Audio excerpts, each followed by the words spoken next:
We're rolling. Timer starts now. Mark. Hi, I'm Ford. And I'm Sky.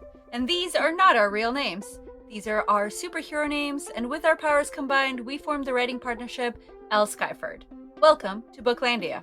Today, we're going to review a book, most likely a romance. But before we get much further, did you know you can watch our faces do this episode by subscribing to us on Twitch at L. Skyford or YouTube at L.Skyford? You should really do it. We give good face. And sometimes there's a dog bomb at Ford's house. This is true. For our other socials, you can follow us on Twitter at SkyfordL, on Instagram at L.Skyford. And if you're interested in our book, blog, or even more book reviews, head over to our website, lskyford.com. Lastly, this and every episode are chock full of oversharing and spoilers, and every episode is rated E for explicit. You have been warned.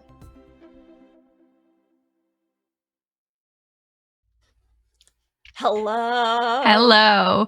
Can I just tell you that I noticed that in the opener, the closed captioning app that is trying to guess at what I'm saying guessed that there is dog vomit at Ford's house?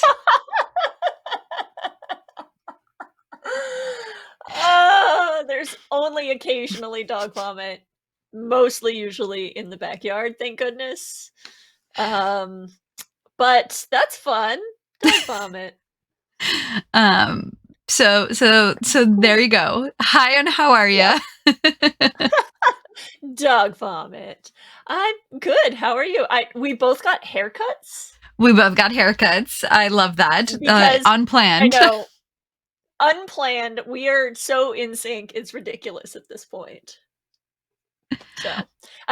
So for those of you who don't know, we will often text each other and say, hey, I'm having a really X kind of day. And the other person will text like, me too. I thought it was just me.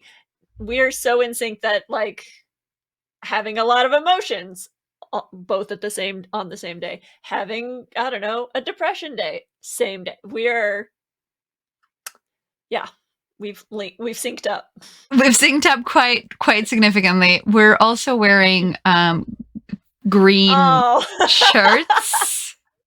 Yeah, olive green shirts. Yeah. Again, not planned.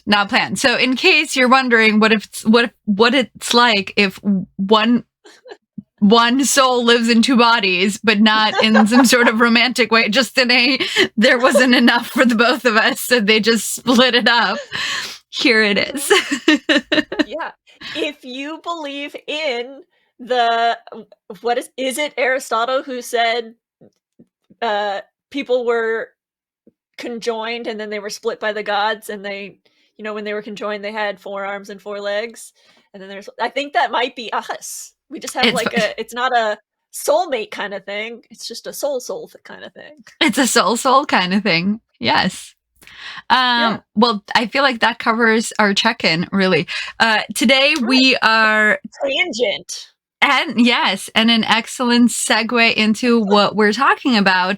Today we're talking about Aristotle and Dante Discovered the Secrets of the Universe by Benjamin Alire Science. Oh my gosh. I'm already sorry. Alire. It was Benjamin Alire Saints. There we go. I was like, wait, I've done it wrong. It is basically the worst for me to try and say his name. But we looked it up right before, so. And then it promptly put it away. Tuck that into our back pockets of knowledge. It's definitely one of those names. He has a name where I think I know how to say it, but I'm wrong. Yes, I absolutely agree. Okay, yeah. So this book is, before we get into the 30-second bit of it, a couple of things about this book. It is currently in anticipation of its sequel, which is... Oh, no, I'm sorry. It's not in anticipation. It's just come out. Yeah. The sequel just came out after almost 10 years between the two books. The first one came out originally in late February of 2012. Actually, on a really fun day, 02/21/12. Lots of I love O's and it. twos and ones. Very numerically happy. Mhm. It won the Stonewall Book Award. It won the Michael Prince Award, the Pura Belpré Author Award. It is on a lot of LGBT YA lists. It's on a lot of YA lists. It is, I can see why. It is lovely in so many ways. I'm going to gush a lot because it is just the most wonderful. And I feel like sometimes I will read something that got a lot of awards, and I'm like, why? I don't understand. This is not that case. This book's meaningful impact on me was equivalent to what I was expecting, considering the number of like silver and gold stamps the cover had. When you pick the book up, it's like half the cover are these awards that it's won. And so like that, it has an impact. That's like, judge a book by this cover because it's covered in medals. Yes. So that's a little bit of backstory on the book itself.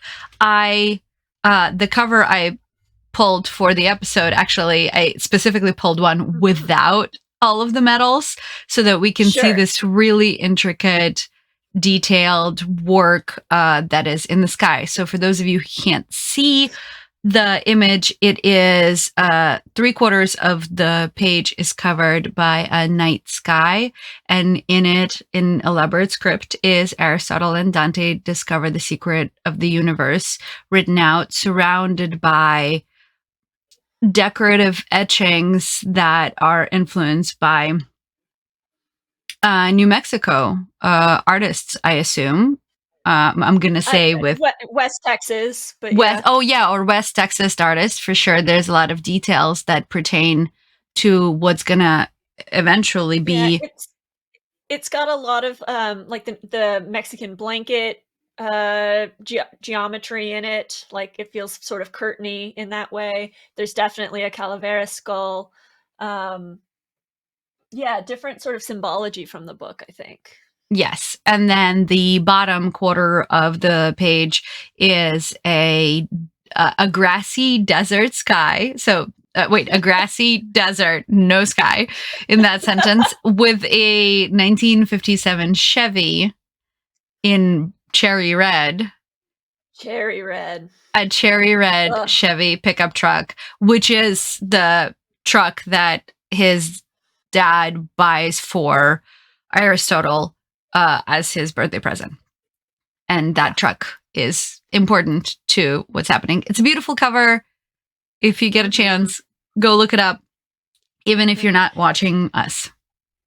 Before I read this book, I'd seen the cover everywhere, and I thought for some reason, I think just based on the script, the calligraphy of the script, I thought it was Middle Eastern. Well, yes, kind of a Middle Eastern feel to it. It does. It does have like an Arabian Nights style script. It's beautiful. It is very pretty. To do with the book. No, other than one of them writes in his journal, and I think it's supposed to be representative of the journal. Interesting. Lovely. Yeah, so I picked this book up because I knew that you loved it, and it's kind of quintessential, and because the second book just came out. So I got it from the library, support your local libraries, and yeah, that's how it came across my plate. So I'm fresh off of reading it. It's crisp in my mind. Okay, well, it's been a time soup's worth of time since I've read it. Somewhere between a month and a year. No, during pandemic. I read it during the pandemic. So that's why it's in time soup. It's somewhere in all of this time that seems very familiar and similar. So somewhere in the last 18 months, I read this book. I gushed over it a lot.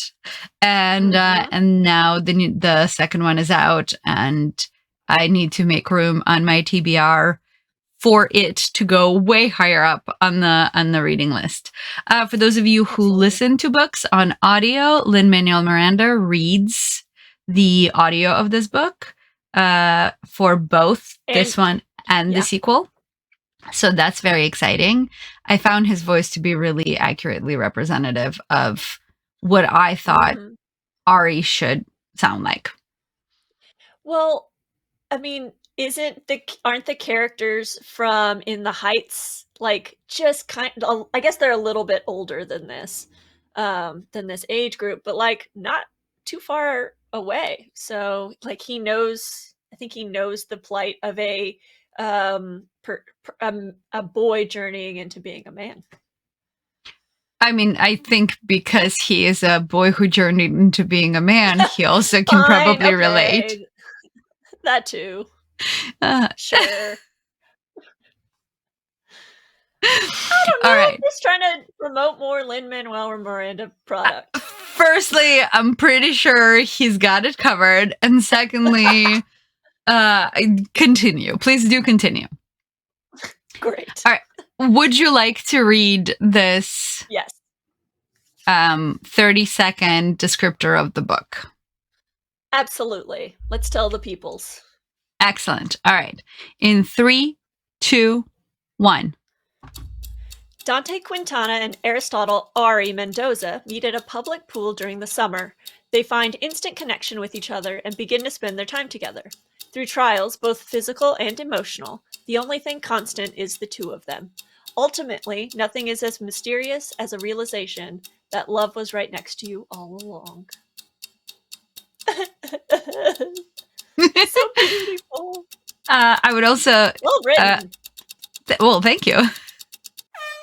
I also realized that I did not mention that it is written first person and stream of consciousness, but yeah, I didn't want to get into the bits and bobs of it because there are actually so many. These two young men who are 15 at the beginning of the book have a lot that happens to them over the course of the 1.5 or 2 years that we know them for.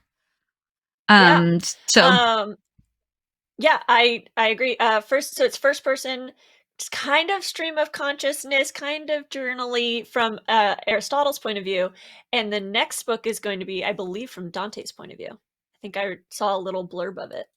Oh, which could be really fun. Yes, I connected to Dante a lot. Ari was an unreliable narrator for me, and so I trusted Dante more. Maybe because he was more aware of his feelings.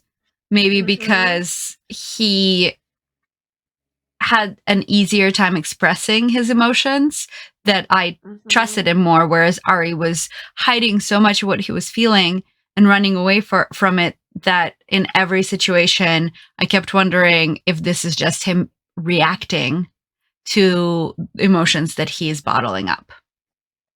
Yeah, that's a really interesting perspective because I never saw Ari as avoiding things. I just always saw him as oblivious. Like, he never drilled down into the thing. He was just like, I feel it, I don't feel it, on off binary, and never really was like, why do I feel these things? He never cracked into himself, really. So, which kind of brings me to my question, if you are prepared emotionally.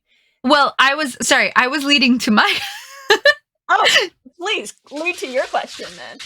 I was leading to my question, and it has to do with Ari's unknowableness, of the fact that Ari doesn't really, because I have to disagree with you in that it's not that he doesn't crack the shell of his emotions, is that he's actively avoiding it. And and so he pushes it aside. Anytime that he needs to examine his feelings, he just pushes that aside and moves on to the next thing that he needs to focus on that is external. Which is where my question comes in. So Ari jumps in front of Dante, pushing him out of the way of an oncoming car. and Ari gets hit by the car and is actually hurt really significantly in that accident. So my question in the script just says, "Did you scream?" Because I did, but really? Oh yeah, I was like, no, this did not just happen. They were just getting somewhere. Yeah. There were actually a lot of instances in this book where I screamed, and they all had to do with Ari not confronting his feelings. And I think this is, and his parents mention it way later in the book, the fact that he does not hesitate. Ari doesn't hesitate when he thinks that Dante is going to be hit by the car. He reacts from a place that is protective. And without his intellectual brain telling him to not show his care and emotion for Dante, he just does it out of selfless love, essentially. Yeah. And there are so many instances where, my question really was this very upsetting to you? Because this was very upsetting to me.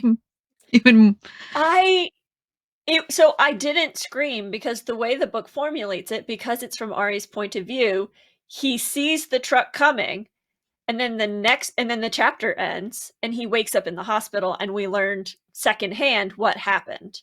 So, we don't experience what Dante experiences. Ari experiences. It's told to us. So I felt sort of removed from that situation. But spot on the fact that he just does it instinctually and that he's just protecting Dante. And it does make a good argument for your thing about him avoiding his feelings, because he sets a rule between him and Dante to never talk about it.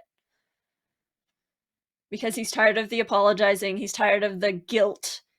He doesn't want to feel like a hero. So that is a good argument for him pushing away the processing. Really.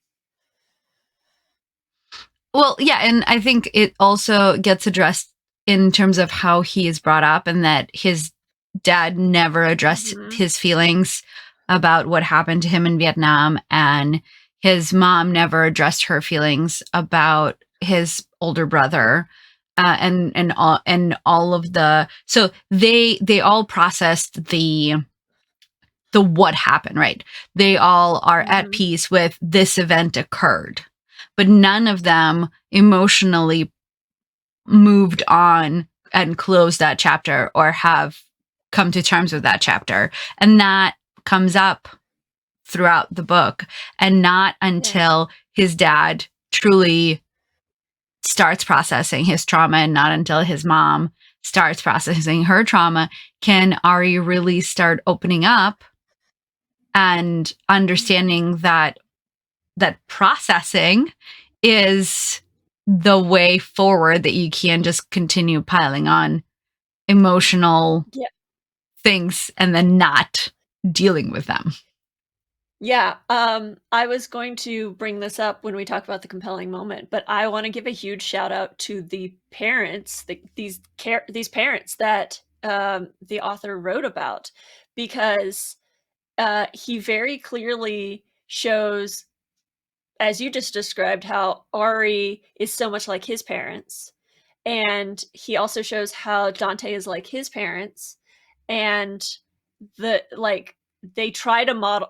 They're, I think, pretty good parents. They're there. They support their children. They love their children, and they also realize that the mistakes they're making have affected their children, and start making repairable steps. And that's incredible. I think that is just so incredible to see in a YA novel. #parent goals. #parent goals. I also really quickly want to point out that this book is set in it starts in 1985. So you're like, the dad went to Vietnam. That was really a long time ago. So just so you know, I believe it's semi-autobiographical. Like, there's definitely some elements from the author's experience and age, I think. I would agree. Great. So one thing though about the parents that I'm not sure about, and I'm going to need your advice on, is the end of the book. Uh, Aristotle's parents tell him he's in love with Dante. They out him to himself.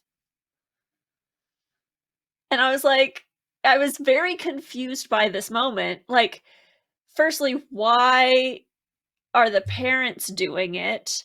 And why is it not something Aristotle comes to terms with himself, realizes himself? Like it's a moment that I just don't comprehend. Can you help me? So I didn't, and this is all going to be I statements. I want to make that very clear. Yes. I didn't take it as them outing Ari so much as telling him in not so many words that not only are they okay with whatever Ari's sexuality is, but also that they are supportive of this relationship. And it wasn't so much about informing him of his sexuality as it was being like, you are blind to this thing that is directly in front of your face. And if you're not going to do anything about, like, think about the slap in Moonstruck. It's like, yeah, snap out of it. Yeah. You're really in love with this guy and you have been this whole time, and we know it and he knows it and you know it, but for some reason you've put up walls around you and we're breaking down those walls in this family meeting so that you can live to your greatest potential. I do think that there is a little bit of overbearing helicopter parenting happening, to be like, pay attention to your feelings. But having said that, I think they do it from a place of love.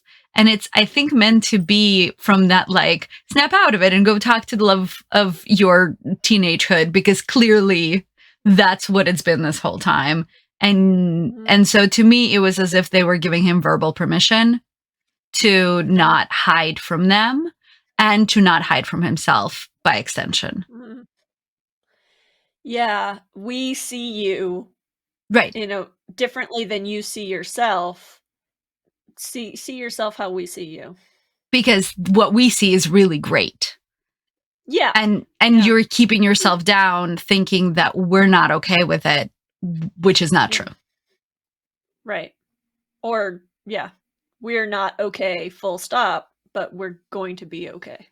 Just as a family. Because everybody's working through some shit in that family, but I think, so that moment to me was them saying, your relationship, your adventures, your everything is something we want to be a part of, and we don't want to slow down. So go to the desert, kiss a boy. Go to the desert and kiss a boy. This is Fire Festival all over again, right? No, this is much lovelier because it actually happened. Okay. Yeah, good point. Okay. Great. So right. I want to get into some of the conversation. I think I'm going to assume this is going to lead us into some of the presumptions of masculinity that Ari struggles with as he is becoming a young adult. And I kept wondering, so Dante leaves because his parents moved to Chicago, and Ari goes back to school. And at school, he starts hanging out with and then dating this girl named Iliana. And at some point after, so they kiss at a party, and then all of a sudden, Iliana is gone. And then he finds out through his friends that she dropped out of school because she got married to a gang-affiliated person and she's pregnant. And I kept wondering what, from a thematic standpoint, what is the meaning of Iliana? Why is that story there with... Right, I understand him dating another person. That makes a lot of sense. But why does it then... A woman. And a woman. Sure, absolutely, yes. But I understand all of that. Why he's dating a woman, why he's dating someone who is in Dante. All of that made sense. Why did she exit like that, do you think? For me, I read it as a commentary, as a social commentary, because the book brought up a few times. Actually, I think, in fact, there's a fairly major theme about the gang rate and the violence rate and the school to prison pipeline for Latinos in El Paso. I think this is the commentary the author was pointing out, and I think I think that's just it's social commentary on the men are you're in a gang or you're in jail or whatever, you're dead, and for the women, you get pregnant and drop out of high school. Like, it's the counterbalance of this great relationship that our Aristotle and Dante have is it's the counterbalance. It's what is in their future if like something happens. And something almost happens in this book. Like Aristotle almost ends up walking down this path of destruction. Um and that's one of the ends for I think Latino women. I don't know. That was my take on it. It was a cautionary tale. I mean, I see it that way. Also, I feel like that the point there was, it did seem a little bit binary, and I mean that in exactly the same way that you mean it. That there is the intellectual pathway of reading poetry and listening to jazz and going to the University of Chicago, and then there is the joining a gang and getting someone married, getting someone pregnant at 15, and there was sort of no middle. There was, you could either be one or the other. And so to me, Iliana was also partially the presentation of like, if Ari doesn't deal with his feelings or doesn't fully flourish into who he can be, this is he could be the next one with a pregnant girlfriend in high school. And instead you're rooting for him to lean into his feelings with Dante. But yeah, but it left me, oh, there's a lot of me just stuttering. It left me stuttering. It left me wondering what is the comment specifically. Sure. I wonder if there is a study guide for this. Yeah, and it also makes me wonder if Ileana's experience and story resonates more with a Latina readership. Because I have a feeling, this isn't my experience, but I have a feeling that the intellectual route or the gang route was kind of the only two options, I think, for a lot of immigrants. But again, it's not my experience. I can't confirm it, but I feel like I've heard a lot of stories from parents, from Latina parents being like, don't you dare join a gang. Go to college. So I can see that. yeah.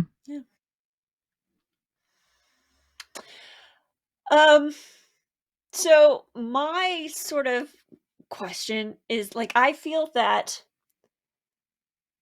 throughout this book, Ari hates everything.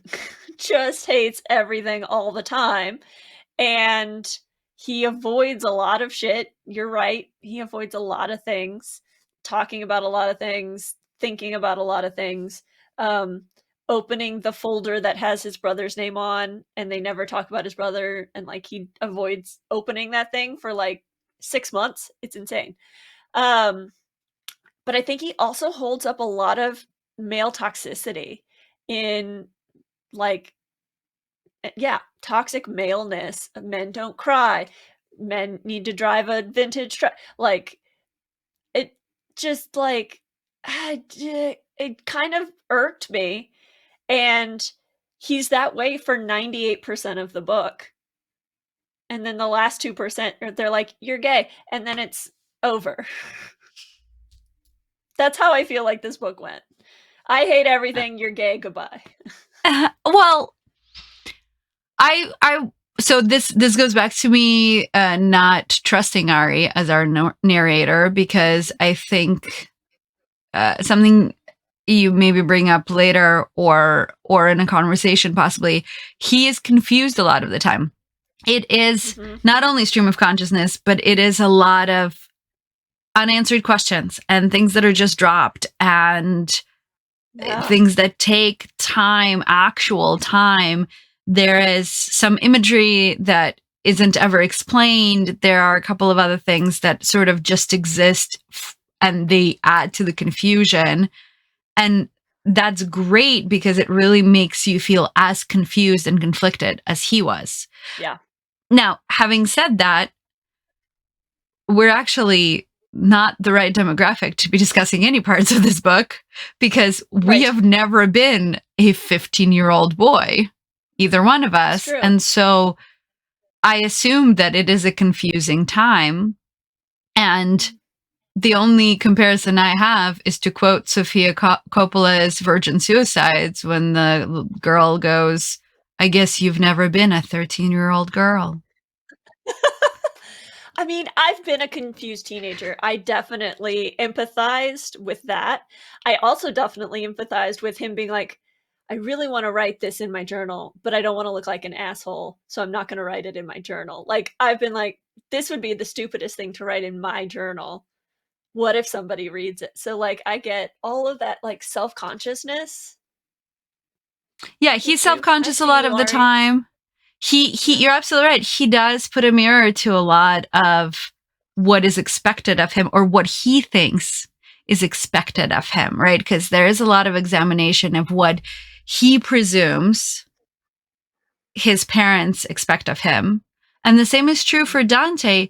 Despite Dante's really close relationship with his parents, Dante is afraid to come out to them because he's assumed, right? He is prescribed to his parents a particular point of view, which isn't real. His parents don't care that he's gay. They don't have any strong feelings about it, and any strong negative feelings about it. But Dante doesn't come out to his parents for a long time because he's made assumptions about their comfort levels and about what they're expecting of their children. And there are absolutely people out there who put expectations on their on the people they're upbringing, on their offspring, on their children, on the people they're raising. That is absolutely real, and it's absolutely true. And people feel that pressure. There's also a lot of societal imagery that leads all of us to believe that our parents expect a certain thing from us, right? Or our caretakers expect a certain thing from us. And that is one of the things that I think the book unpacks really well in a really subtle way. It's not over the head. Yeah. I didn't feel that it was in that he thinks his parents think a certain way, but that is not the case. He thinks that his parents are paragons of strength and are these pillars, but they're not. And I sort of, as a parent, I read that. I was like, this is the thing I tell my children all the time, that I am not a pillar. I am not an invincible being, and I am wrong a lot of the time. And I would love for them to tell me that I'm wrong so that I can correct my ways. And that is not how parenting was happening for a lot of parents in the early and late 80s, right? And in this country and other countries. And yeah, there's so many layers. There's there's what Ari thinks his dad would want him to be, and what he thinks he owes to his Mexican heritage, and what he thinks he owes to Dante and to the girls at school. And there's all of these layers. None of them are real. None of them are true. He does not owe anyone anything. And that's the discovery of this book. That's the process that he goes through. So, yes, he was a confused teenager for the entire book, but he's a 15-year-old. He's a confused teenager. There were really hard, like there were moments that just clawed at me when I saw him walk away from something that I knew he should have reached out for instead. Like the conversations with his dad and the conversations with his mom that took him a while to get to. There are earlier moments when he doesn't have those conversations. And I was like, oh, it's right there. Oh, okay. Not now. It's not now. We're not ready for it yet. Yeah. So yes, he's annoying. Yes. But that's the bag, man. That's the bag. That's the bag. Quick sidebar question. Do you think those two female friends he had from school were lesbians? I don't know that it matters. It's one of the unresolved things that are just part of the confusion. Sure. They're definitely friends with each other. They're close with each other. Yes, they are. And I think the point there is he has these people to bounce ideas off of, but they're not always a voice of reason, which is true of teenagers. Sure. They are not always a voice of reason, but sometimes they are helpful and they propel the story forward. Yeah, they're not fully within his realm of trust. So right. Yeah. But they do get him to the desert. So they do get him to the desert and they do get him drunk in the desert. In the desert. Drunk in the desert. That's a rite of passage, I feel like. I assume having not lived near a desert as a teenager.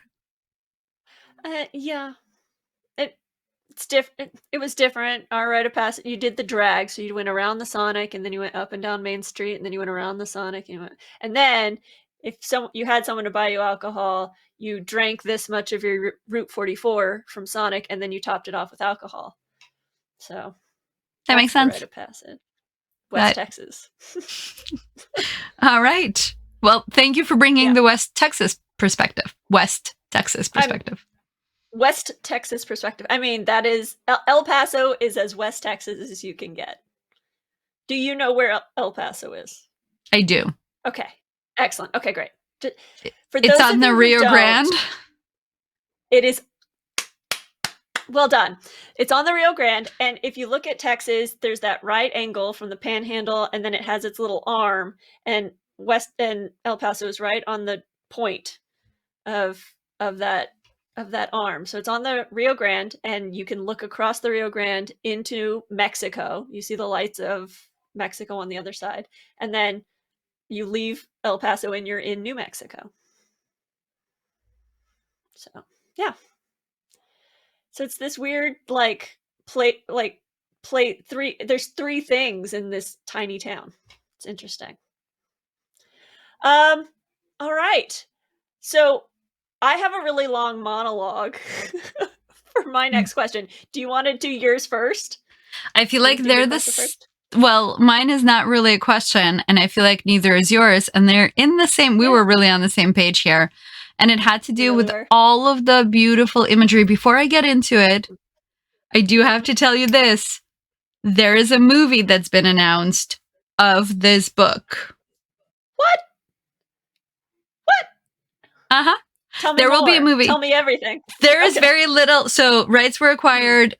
There are famous people, actors, who are committed to the movie, but none of their roles have been announced. So there's 4 older actors and 4 younger actors, so you can sort of infer who's going to be whom.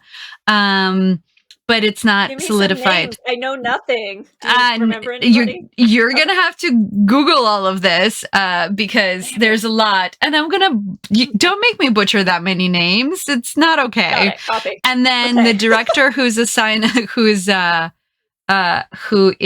writing the screenplay and directing it, or maybe producing and directing this, I'm sorry, now I no longer remember, and I just read this, is a transgender director and is Latin, and has a lot of short films. I almost said short stories, short films under their belt, and like a recent one that won some awards. So look it up. But yeah, it's gonna happen, and it might be really pretty. And I was very excited for the cast. I think the most like notable, not that other people's names are not notable, but I think Eva Longoria was the most recognizable off the bat. Oh, nice. So whatever that, I could see her being either of the mothers. That's excellent. Yes. Cool. So that's exciting. All the yay, I would say all the yay. But yes, it's recent. It was announced yesterday. That's awesome. Oh, of course, because the book came out on Tuesday. The second book came out. Yes. As of recording, you now know that it is Thursday, October 14th. There you go. Yes, so it just got announced. Yes, in the wake of the second book being released and all of this coming out. I'm looking forward to it. It's usually the way is usually a production company will buy up the rights, and then it'll just languish and sit there. And once names are attached, that is usually a pretty good sign that it's being made. It's going to be made. Right. It's not just we're just hanging out with this. It's a bigger thing. So that was the only thing I was going to tell you. Yeah, that's excellent. I have a tangent, but I'll tell you offline. Okay. You don't need to go into my tangents again. That was last episode. This episode, we're focused. Laser focused. We're on the rails, except for this monologue that's coming. Take it away. Oh, okay. Well, so you were talking about imagery, and there's a lot of imagery in this book. A lot of birds, a lot of literature, so I want to talk about the rain, and not just any old rain, Texas rain. I doubt you not. You talk to any Texan, and you're like, what's up with the thunderstorms in Texas? And people will be like, oh my God. And then there's a huge monologue, and here it comes. So there is nothing like a Texas thunderstorm. So imagine, close your eyes. Imagine you've been sweating outside or inside all day long. It is hot. Three Roman numerals, like 100-degree heat. And you've just had dinner, you go and you sit on the porch because you don't have air conditioning, so it's only moderately cooler outside. And you're staring at the biggest unending blue-gray sky.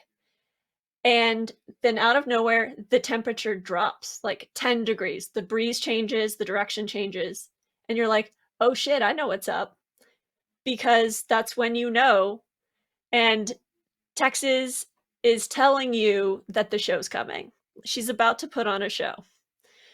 And then just a few more minutes later, you see these clouds, like way in the distance, but they're miles wide and they're miles tall and they're dark gray. And you see the sheet of rain just falling. It's just a sheet. And it's always at an angle. Like it always rains at an angle in Texas. And this is it. It is coming for you, and you keep waiting. And then the lightning comes, and you start counting, because then the thunder comes, and you know just how much longer you have to wait until the rain is bearing down on you, and it's pounding on the roof, and it's blocking out the streetlights, and it's rattling the glass in the windows. And sometimes you fall asleep to that, just like that constant barrage of rain. But if it gets cooler, if you feel the temperature drop yet again, then you know it's going to hail. And you just I don't know about any other Texas kid, but I was always out in the hailstorm. I was always running around because it's fun. It's not like it hurts. And it's also still kind of hot. So it feels really good to run around in this cool rain, in the cool hail. And it's like you feel the power of nature, but you don't fear it. Like a thunderstorm in Texas is powerful, but it's not like this is the might of Mother Nature. And there's nothing like it. It's just awesome. Like the core definition of awesome. And as quickly or as slowly as the storm rolled in, it rolls back out again. And for a couple of days, no one talks about the drought. So if you have not experienced a Texas thunderstorm, I give it 10 of 10. Would experience again. Would experience again. Excellent. Brought to you by the Texas Visitors Bureau. Visit Texas, where everything is bigger, even the rain. Even the rain. Yeah, that's very nice. I feel like it's a really lovely place to take a little break. Let's take a little rain break. Okay, we're going to take an intermission right here. When we come back, we're going to break down our favorite moment from the book. And discuss our ratings and if this book made us want to get naked. Please enjoy this message from one of our friends in the podcasting world. The rain in Spain stays mainly in the plain. And we're back. And we're talking about Aristotle and Dante discovered the secrets of the universe by Benjamin. Oh, I can't even say Benjamin anymore. Benjamin Aliriciens, right? Science. Oh, science, like science. Yeah, or like signs. Or like signs. We're so white. I'm so sorry. I'm so sorry. We're too white for this. We are. I am so extremely. I'm going to claim both white and foreign for this. No. Me too. There we go. Just lean into it real hard. So we're talking about this wonderful, wonderful book that left an imprint on my heart in the most adorable way. It was so sweet and so good, and I'm so recommending it to many, many people. Let's talk compelling moments. Let's do it. Before we go into compelling moments, I just had a thought. You know how you always rail against books that have really precocious toddlers, and you're like, this isn't real. These children are not real. I want to say, shout out to Legs, the dog. They are not real. She is not a real dog. I want her to be a real dog, but she cannot be a real dog. Too cool for dog? Well, for being a stray, and then for being the most intuitive stray, and like the door's wide open and she's not running after a truck or she's not run away. Like, she loves everyone and is like, oh, I live with you now? Okay. That's not how strays work. That's not how desert dogs are. And maybe she wasn't a stray. Maybe she just got lost and was already housebroken. Yeah. Yes. I mean, we've gotten one of those. I've got one of those. And already housebroken. But she, like, Legs had no issues. Why didn't she have a home already? Is my question. She was too good. Too good for this world. All right. There we go. Your precocious child issue is pup related. Is my precocious child issue. Yeah. Absolutely. Okay. As for compelling moments, I think the scene where Ari going to beat up the guy that beat up Dante, like, it's the climax of the book. I'd say it's definitely third act, and instigates final revelations and all of that. But it's that moment where Ari could go down either path, and the people who love him pull him back away from the path that is danger and is jail or gangs or whatever. And like he just knew he had to beat up that guy, but he didn't really know why.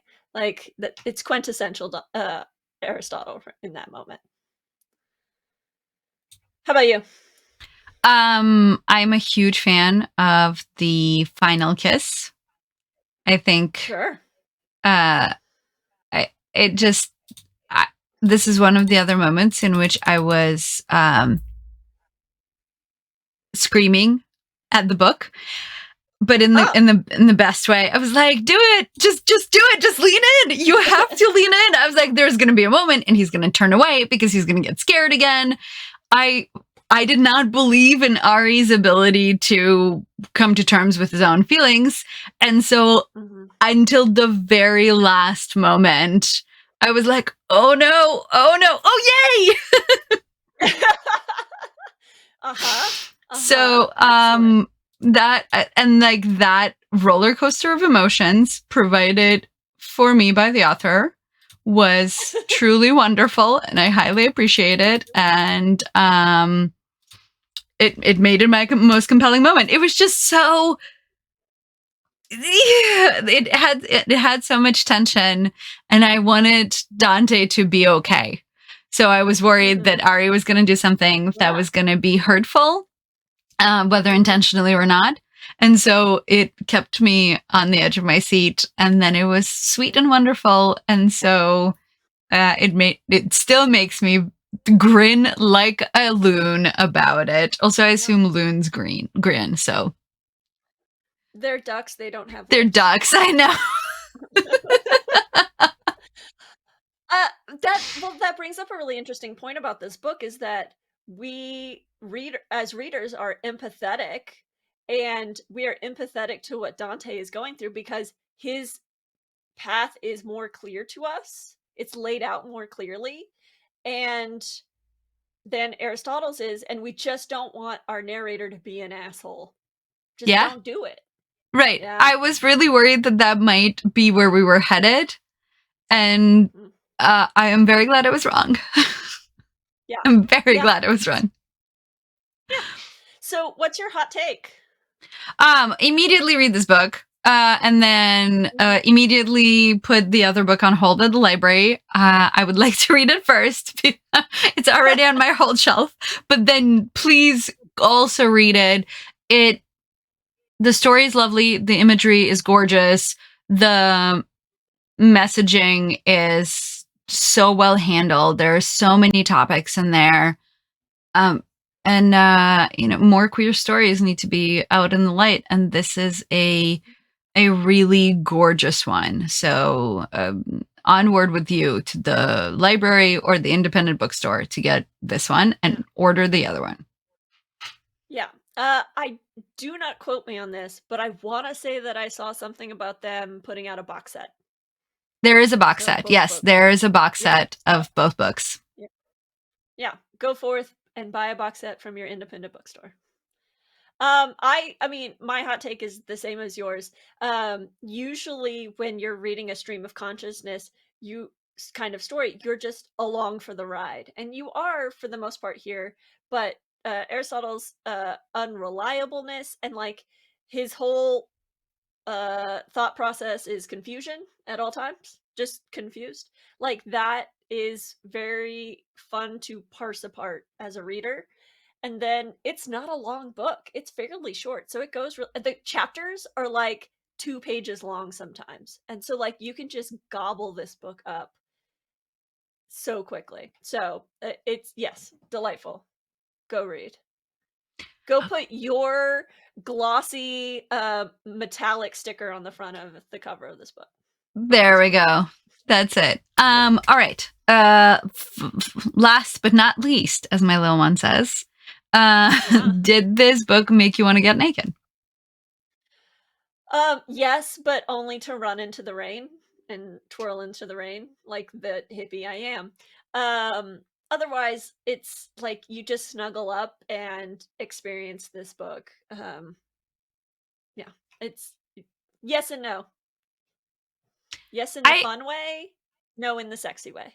Right, same. Yeah, I had a very similar experience. There's a scene early on when when Ari has 2 broken legs and a broken arm and he can't bathe himself, and there's a really intimate scene from like a shared intimacy standpoint, not from a sexual standpoint, where Dante bathes him, and it made me really think about the people in my life, including myself, who have seen me in a vulnerable, naked space. And I don't mean that sexually. I mean that in I can't bathe myself and someone needs to help me space, which I think is, from an emotional standpoint, a completely different intimacy, and how that would feel. And so it made me think of that. It made me think of my body and like the totality of it and the usefulness of it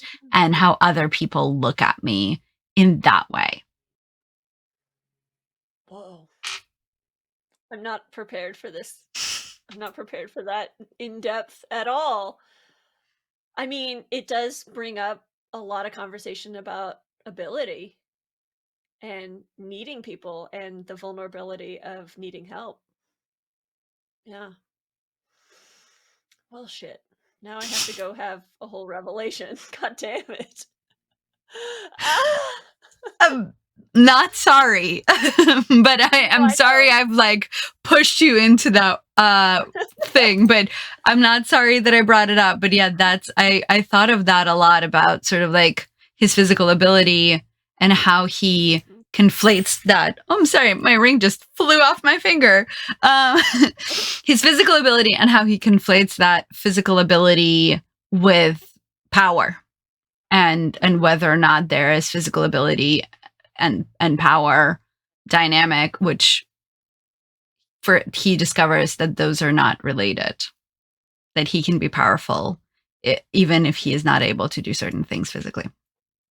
I think that's maybe one of the first moments that I, as the reader, realized the depth of Dante's feelings for Aristotle, because you don't just bathe your best friend. Some people might. Would you bathe me? If you had 3 broken limbs and the other option is your parents? Yeah, probably. Sure. I mean, you are much taller than me, so this would be comedy. But yes, I'd be like one of those blow up. Exactly. Just an air dancer. Lots of flailing. Yeah, I think I would do the same for you, but there is like a special kind of intimacy of seeing your friend naked and vulnerable. Yes. Yeah. Yeah. You're right.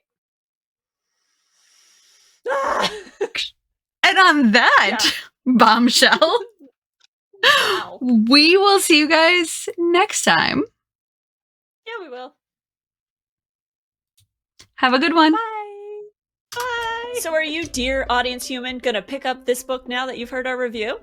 Let us know in the comments.